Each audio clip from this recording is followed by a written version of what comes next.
C'était un peu réclamé par une partie de la communauté sur la chaîne, mais oui, nous allons bien parler de All Elite Wrestling, car ce week-end se tenait leur premier événement en Australie, AEW Grand Slam, qui s'est tenu samedi matin, le 15 février 2025, et rediffusé dans la nuit de ce même samedi au dimanche 16 février à la place de AEW Collision. Il y a eu pas mal de confusion quant à ce qu'était réellement AEW Grand Slam. Est-ce que c'était un épisode hebdomadaire ou un pay-per-view comme il l'avait été précédemment annoncé au mois d'août 2024. Ouah, salut à tous, c'est Sturi, on va faire la review de cet événement très recommandé pour sa qualité in-ring, en profiter pour faire un petit point sur la hype actuelle de All Elite Wrestling, et vous rappeler que si vous n'avez pas vu encore l'événement, il sera diffusé en français commenté par Norbert Feuillant et Alain Mistrangelo ce jeudi 20 février à 21h sur la chaîne Warner TV Next. Et je profite de cette vidéo, c'est la première que je fais sur All Elite Wrestling en 2025. Vous posiez la question, mais depuis le début de cette année, les VOD de AEW ne sont plus disponibles en France sur la plateforme Max. Alors la chaîne Warner TV Next reste accessible pour ses diffusions en direct sur cette plateforme, et si vous êtes abonné au service de streaming Max, eh bien figurez-vous qu'il reste une manière légale de regarder les programmes hebdomadaires de All Elite Wrestling, et ce à la fois en direct et en VOD. Quitte son nom et il apparaît. Je crois en NordVPN. Je crois en NordVPN. Vous êtes déjà familier avec l'utilisation d'un VPN pour regarder la WWE sur Netflix, mais saviez-vous que la même technique peut être utilisée pour regarder les programmes hebdomadaires de All Elite Wrestling sur la plateforme de streaming Max? Avec NordVPN, fini les problèmes de géorestriction et bonjour au visionnage des programmes hebdomadaires Dynamite et Collision en direct et accessible à tout moment en vidéo à la demande. Grâce à NordVPN, le VPN le plus rapide de la planète, je me géocalise aux États-Unis pour avoir accès aux diffusions des programmes de All Elite Wrestling en direct, comme ce fut le cas pour l'épisode de AEW Grand Slam diffusé ce week-end. Max ajoute également toutes les archives des pay-per-view, à commencer par l'année 2019, déjà entièrement accessible, et poursuivra cette mise à jour tout au long de l'année. Alors merci NordVPN de sponsoriser cette vidéo, de protéger mon anonymat en ligne face à la collecte des données, et de vous proposer une offre à moins de 3 € par mois pour un abonnement de 2 ans grâce à mon lien affilié nordvpn.com/Sturi. Offre garantie satisfait ou remboursé sous moins de 30 jours. Allez, direction Brisbane à l'Entertainment Center où se tenait cet événement AEW Grand Slam. Je fais cet aparté tout de suite parce que Tony Khan, qui est apparu avant l'événement, a été copieusement hué par une partie du public, et la raison pourrait être la suivante: cet événement avait initialement été annoncé se tenir dans un stade, Suncorp Stadium plus précisément, un stade pouvant accueillir plus de 50 000 personnes, et malheureusement, au vu du faible nombre de ventes de tickets, en tout cas estimé par All Elite Wrestling, l'événement a été relocalisé dans une arène qui a tout de même accueilli le jour J plus de 12 000 spectateurs, ce qui est un immense chiffre quand on regarde les scores habituels de All Elite Wrestling, et il y a eu pas mal de confusion sur le statut de cet événement qui, initialement, devait bien être un pay-per-view. C'est en réalité présenté comme un weekly special, avec 6 matchs au programme et une durée de 2 heures. Alors pour les fans sur place, il y a eu 2 heures de plus avec les enregistrements d'un spécial de Ring of Honor. Mais ce qui a contrarié les fans sur place, c'est que oui, cet événement avait initialement été vendu comme un gros pay-per-view, là où des grosses storylines devaient se conclure. Alors il y en a quelques-unes qui se sont conclues, mais pas de défense de titre de Jon Moxley contre Adam Copeland, qui était plutôt décalé au prochain pay-per-view Révolution qui se tiendra à Los Angeles en Californie au début du mois de mars. Et le fait que cet événement n'était pas diffusé en direct mais bien enregistré pour une diffusion en lieu et place de AEW Collision, avec ceci dit un peu de décalage étant donné que c'est le week-end du NBA All-Star Game. Je comprends que les fans sur place se soient sentis un petit peu lésés et que le rayonnement, encore une fois à l'international, sur la gestion, l'organisation de l'Elite Wrestling restera, à mon sens, à juste titre critiquable. Mais pour autant, pour ce qui est du show lui-même, de ces 2 heures qui ont été diffusées, je vais vous dire une chose, j'ai passé un excellent moment. Et si en effet une partie du public avait des raisons de conspuer Tony Khan, il faut savoir une chose, l'ambiance sur place paraissait totalement légendaire.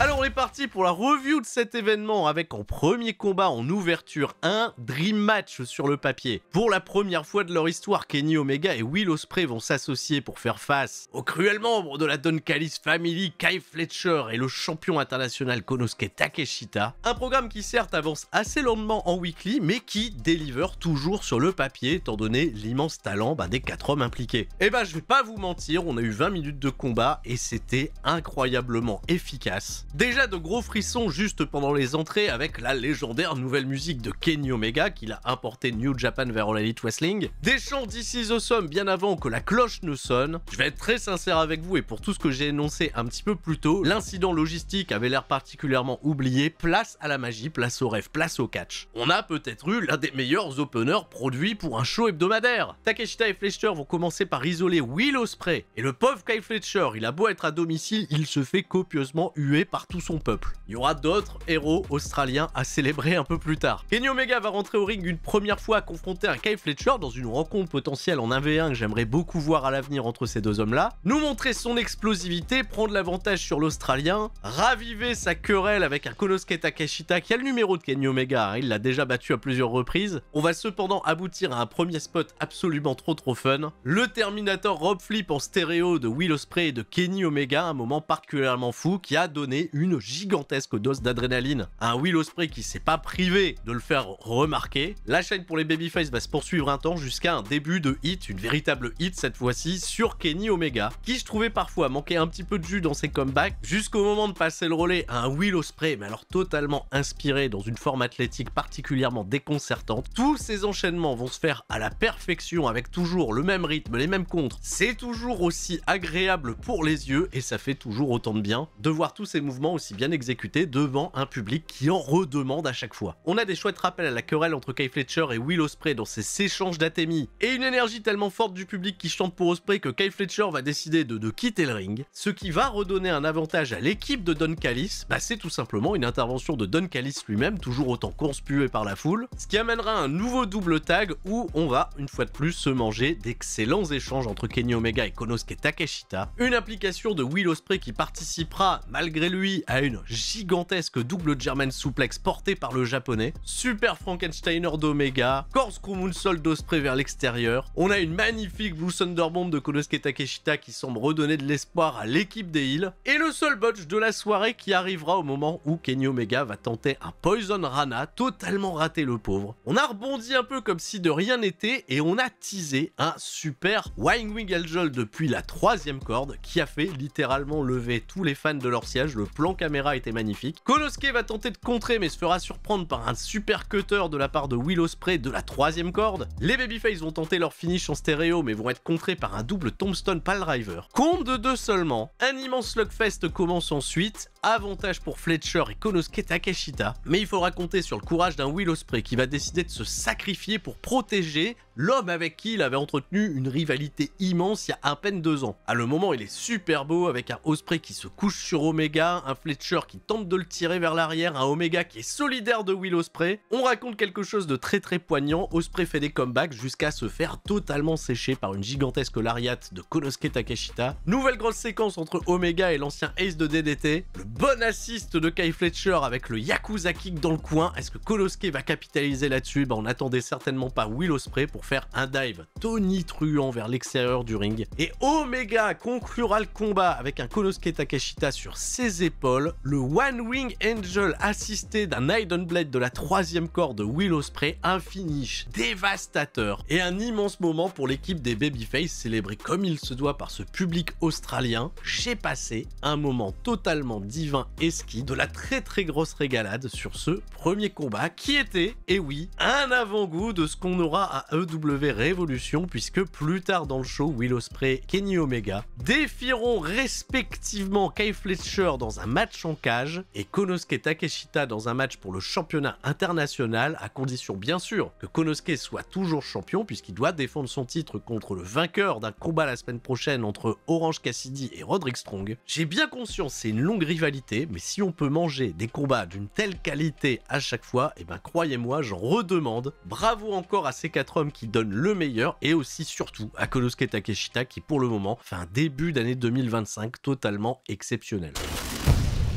Alors d'habitude, un truc que je reproche à All Elite Wrestling, c'est de mettre un des combats féminins juste après un immense banger avec des Ospreay, des Omega. Et bien c'est ce qui va se passer puisque le championnat TBS va être défendu par Mercedes Moné contre Harley Cameron. La différence avec les fois précédentes en pay-per-view, c'est que Harley Cameron, elle est gigantesquement over en Australie, étant donné qu'elle est australienne elle-même. Et pour ceux qui suivent All Elite Wrestling assidûment, je pense qu'on peut être assez d'accord pour dire qu'Harley Cameron est l'une des progressions les plus intéressantes depuis ces derniers mois. Un face turn totalement organique, des promos au micro particulièrement amusantes, elle fait de la guitare, elle rappe comme Eminem, elle se paye brillamment la tronche de Mercedes Moné avec une marionnette, Mini Moné, et c'est super efficace. Elle a mis sa catchphrase Feel the Raft over, et dans le ring, elle fait rien de particulièrement déconnant pour une catcheuse qui a fait son premier match professionnel il y a à peine 3 ans, qui a qu'une 60aine de combats à son actif. J'ai envie de dire, Harley Cameron, ça va être quand même quelqu'un d'assez intéressant à surveiller pour les années à venir, mais c'était peut-être pas encore le bon moment pour lui donner un championnat autour des hanches, puisque, bah oui, déjà c'est le titre de Mercedes Moné, il y a un peu comme Kenny Omega à l'époque, un trip de Bell Collector, avec les championnats NJPW Strong, les championnats Rev Pro, Mercedes Moné, même si elle s'autoproclame la CIO, elle est toujours en quelque sorte un peu la boss du game. On a eu le droit cependant à 12 minutes de catch particulièrement correct, une Mercedes Moné qui s'est beaucoup donné pour faire briller la star locale, une utilisation j'ai trouvé assez juste de la marionnette de Mini Moné, ça a donné notamment un plan particulièrement drôle, et avec un engagement tel du public qui fait énormément de bruit dès lors que Harley Cameron esquive un compte de 3, je vais être sincère avec vous, j'y ai cru à pas mal de moments, surtout pendant la série des tombées enchaînées, mais finalement après une Swanton Bomb manquée de la part de Harley Cameron, Mercedes Moné capitalise avec le Moneymaker, malheureusement pas le meilleur des Moneymakers qu'elle ait porté, un compte de 3 de la hit et déjà une confrontation pour Mercedes Moné avec Momo Watanabe qui était au premier rang pour observer la rencontre. La catcheuse de Stardom pourrait être sa prochaine challengeuse, je suis assez curieux de voir ça. J'espère sincèrement que Elite Wrestling ne ratera pas le coche avec Harley Cameron parce qu'il y a vraiment quelque chose de très intéressant à en tirer. On n'a pas besoin d'avoir la meilleure catcheuse in-ring, elle est juste faite pour un produit télé. Et avec une écriture soignée, elle pourrait être une underdog qui accomplit un gros truc. Peut-être dans les mois à venir dans cette division féminine, c'est tout ce que je lui souhaite. Prochain combat, c'est un Brisbane Brawl Match, pour pas dire un Street Fight, puisque l'appellation est réservée à WWE. Les Death Riders, Jon Moxley, le champion de Elite Wrestling, et Claudio Castagnoli font face à Switchblade Jay White et The Rated-R Superstar Cop. C'est toujours dur de s'y faire Cop. Alors comme beaucoup d'entre vous, je suis pas des plus investis dans la storyline des Death Riders et des mystères autour du titre All Elite Wrestling qui est planqué dans une mallette depuis que Moxley a vaincu Bryan Danielson, qui nous manque à tous, vraiment. On sait pas véritablement quelle est la direction de tout ça, mais le prochain gros adversaire pour Jon Moxley, c'est Adam Copeland qui l'affrontera à Révolution au début du mois de mars. Et ce combat, il est là surtout pour donner un avant-goût de ce à quoi on pourrait assister, et même si j'appréhendais le match un peu comme un filler, et bien juste l'entrée d'Adam Copeland avec son thème chanté par la foule des 12 000 personnes présentes dans l'arène, ça m'a donné des frissons qui m'ont clairement rappelé les ambiances les plus chaudes du côté de Lyon. Il paraît qu'il s'est passé des trucs du côté de Lyon où les gens chantaient aussi pas mal. Alors pour un public australien qui s'est plaint de la logistique, ils étaient particulièrement vocaux, j'ose même pas imaginer dans quel état ils auraient été si tout s'était passé dans d'excellentes conditions.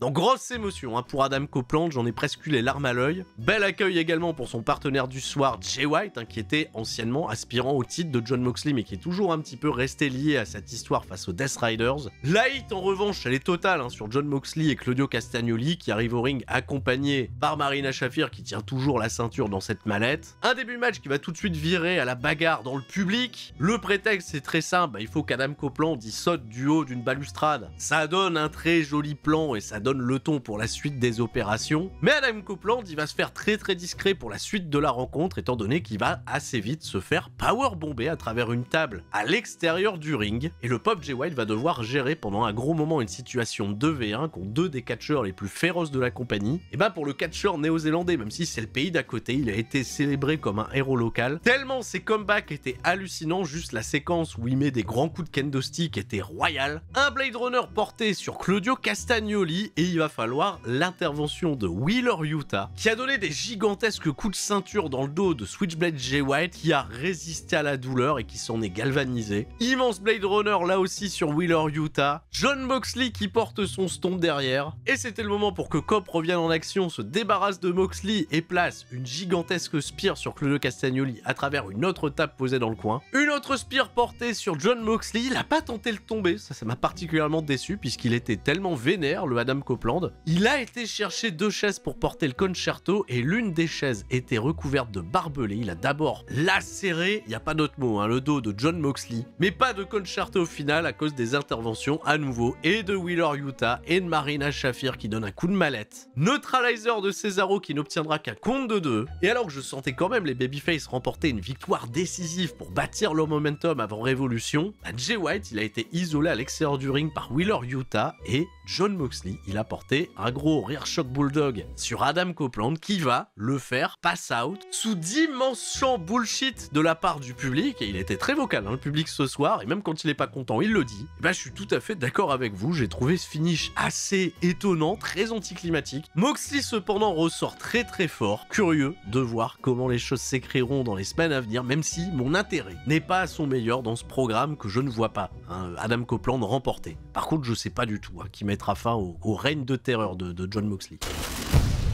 Pour le prochain programme, on n'a pas eu une immense construction, mais c'est un nouveau héros local, Buddy Matthews, qui va challenger Kazuchika Okada pour le championnat continental. J'ai vu ce combat comme un bel accomplissement pour Buddy Matthews de briller devant son public, mais à aucun moment j'ai cru à une potentielle victoire. Tellement on le sait tous, il y a une affiche qui se profile entre Okada et Kenny Omega pour le show All-In qui aura lieu au Texas. Soit c'est un programme d'attente qui fait plaisir entre 2 catcheurs totalement accomplis, et qui va être très curieux sur un axe en particulier, la blessure, malheureuse blessure de Buddy Matthews dès son arrivée au ring qui va se tordre la cheville et en garder des séquelles pour une grosse partie du match. Alors dans les premières minutes ça s'est pas trop ressenti, on a d'excellents échanges, toute l'arrogance encore une fois de Kazuchika Okada qui prend rien au sérieux et qui aime bien faire ses doigts d'honneur à tout va. C'est après un dropkick d'Okada qui va projeter Buddy Matthews à l'extérieur du ring qui va commencer à vendre le pied, une partie du corps que Kazuchika Okada ne va jamais cibler pour la suite de la hit. Le moment du match qui m'a le plus surpris, c'est certainement ce Rainmaker porté par Kazuchika Okada qui n'obtiendra qu'un compte de 2. Le Rainmaker, on le sait tous, c'est un finish qui a été ultra protégé pendant des années du côté de New Japan Pro Wrestling. Il n'y a que très peu de catcheurs qui ont réussi à s'en sortir et c'est généralement un gros événement. Et bah je suis très surpris que Buddy Matthews rejoigne la liste des gens qui s'en sont sortis.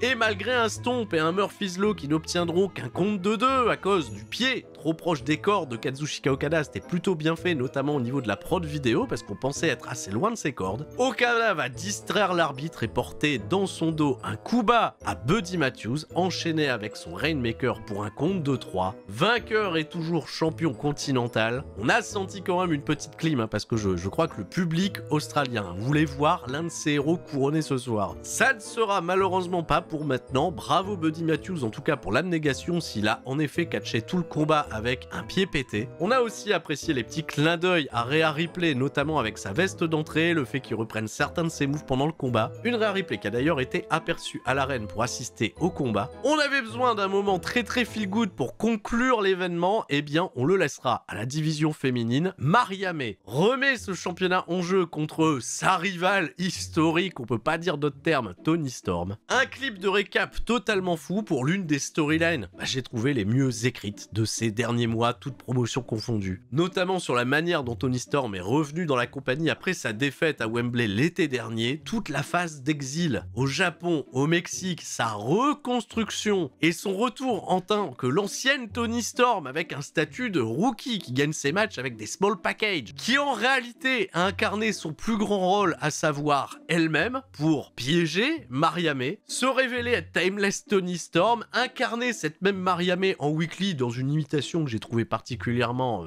absolument géniale. C'était clairement une storyline qui ressemblait absolument à aucune autre. Et même si je sais ce que vous allez dire, Toni Storm, elle est pas australienne, elle est néo-zélandaise. Cependant, elle a été considérée comme l'enfant du pays, étant donné que, bah oui, tout le début de sa carrière, elle l'a pas fait en Nouvelle-Zélande, elle l'a fait en Australie, et plus particulièrement à Ashmore dans le Queensland, à quelques kilomètres à peine de Brisbane où le show avait lieu. Les planètes étaient clairement alignées pour que Timeless Toni Storm reprenne son trône suprême. Et c'est ce que je vais vous raconter dans ce court combat qui a duré 15 minutes, un excellent choix de main event avec une hit colossale sur la pauvre Mariamé, qui, on va pas se mentir, l'avait bien cherché, une très très bonne présence, encore une fois j'ai trouvé, de Luther, le majordome de Toni Storm qui tient son rôle à merveille, une immense série de German suplex de l'ancienne championne qui lutte vraiment ce style à l'ancienne, très très fidèle au personnage qu'elle campe, des faciès et des mimiques totalement incroyables, et c'est très très bien renvoyé également par Mariamé, qui est hautaine, détestable. Mariamé dans son in-ring, elle a rien de flashy, elle a rien d'incroyable, mais juste tous ces basiques, elle les exécute à la perfection dans un très très bon timing. Toni Storm a pris une grosse phase de 8, elle va réussir à faire un comeback et à placer un STF vraiment à l'ancienne que j'ai trouvé très visuel. Mariamé, elle aura pas d'autre choix pour s'en sortir que de mordre l'avant-bras de Toni Storm. Le gros tournant du match, c'est Mariamé qui va réussir à porter son finish, le Mayday, à l'extérieur du ring, enchaîner un gros missile dropkick de la 3e corde, voler le hip attack de Toni Storm pour derrière se faire voler son propre finish par cette même Toni Storm qui va bien réagir. Toute l'histoire elle est bien résumée, tout ça a été un immense vol d'identité depuis le départ. Dans un moment de confiance, Toni Storm elle va se contrer par une grosse back suplex, puis elle va se faire enchaîner de 2 Mayday qui n'obtiendront qu'un compte de 2 au plus grand désespoir de Mariamé. Immense réaction de la foule, Toni Storm elle va réussir à enchaîner quelques moves puis à passer son Storm Zero, mais Mariamé intelligemment elle roule à l'extérieur du ring. De retour entre les cordes, Mariamé elle vole le Storm Zero à Toni Storm. Elle capitalise pas, elle veut reporter le Mayday et elle se fait piéger dans un small package. Toni Storm va remporter la ceinture avec son move de rookie qu'elle a utilisé pendant des semaines pour remporter ses combats depuis son retour. Un finish qui au final protège en quelque sorte Mariamé. Il y aura peut-être une revanche, cette fois-ci peut-être en terrain neutre. Mariamé elle a gagné le titre sur ses terres, on peut dire que Toni Storm elle a gagné le titre à nouveau sur ses terres aussi. Ça conclut vraiment 2 heures de catch télévisé de très très bonne facture. Un peu dommage qu'on ait à ce moment-là dû rendre l'antenne de manière un peu précipitée parce que j'aurais véritablement aimé voir un peu plus les images de communion entre Toni Storm et le public australien. Et pour un épisode de Weekly avec,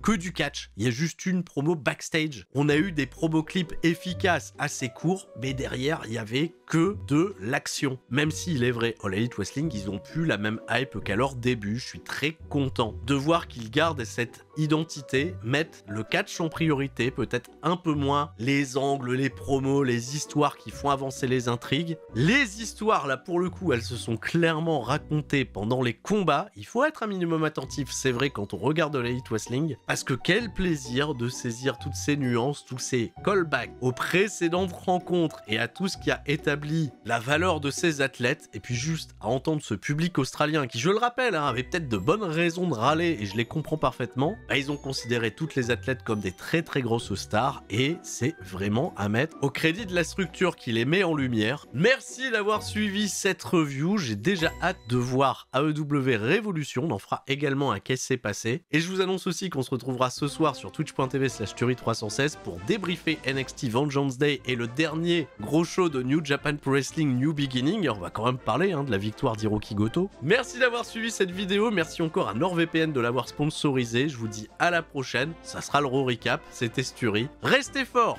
ciao bye bye.